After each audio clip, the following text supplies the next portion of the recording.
South Korea today said that it's going to compensate laborers who were forced to work for Japanese companies during World War II. This landmark agreement is going to help resolve a dispute that has hampered relations between the U.S.'s closest allies in Asia. President Biden hailing the plan, calling it a groundbreaking new chapter of cooperation and partnership. Joining us now is Victor Cha, Senior Vice President for Asia at the Center for Strategic and International Studies, professor at Georgetown, and also a former director of Asian Affairs at the National Security Council. So, Victor, talk about the significance of this announcement by South Korea. How is it likely going to improve South Korea's relationship with Japan, our two most important allies, as we face an increasingly aggressive China? Well, that last point is very important, Andrea. Our two most important allies in Asia.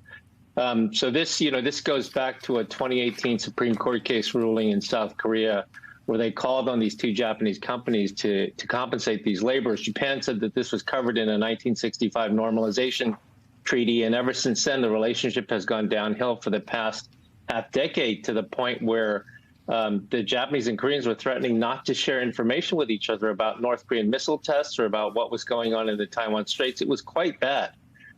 So this agreement is very important in that respect. It gets them both back sort of in the game, if you will, with the United States in terms of dealing with all the issues that we have now, everything from their support for Ukraine to defense in the Taiwan Straits to, of course, North Korea's, unending ballistic missile tests.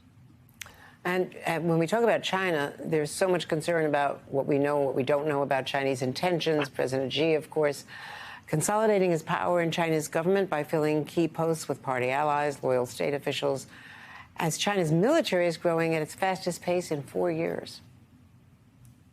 Yeah, and I think this, again, that's why this agreement is important. From China's perspective, they count on historical issues dividing our two key allies in Asia, Japan and Korea.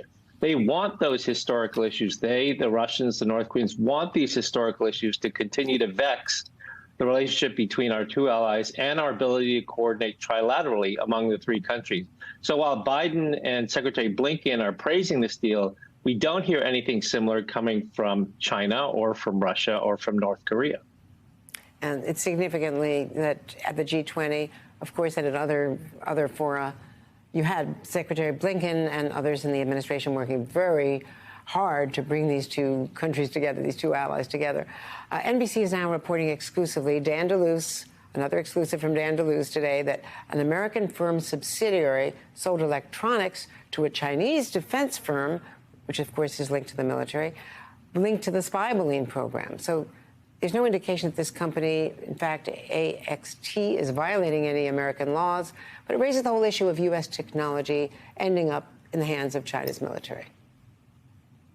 Yes, I saw that. That was a great story by Dan. I did see that. And it does speak to this broader problem of how interconnected the two economies are, and how there are critical U.S. technologies that are finding their way into Chinese weapon systems, into their satellites, even into their balloons, as Dan's story says. So, if we're really going to try to compete with China and prevent them from collecting intelligence on us, this really requires a universal mapping of all the critical technologies that U.S. companies may be supplying that end up in Chinese weapons or satellites or intelligence balloons.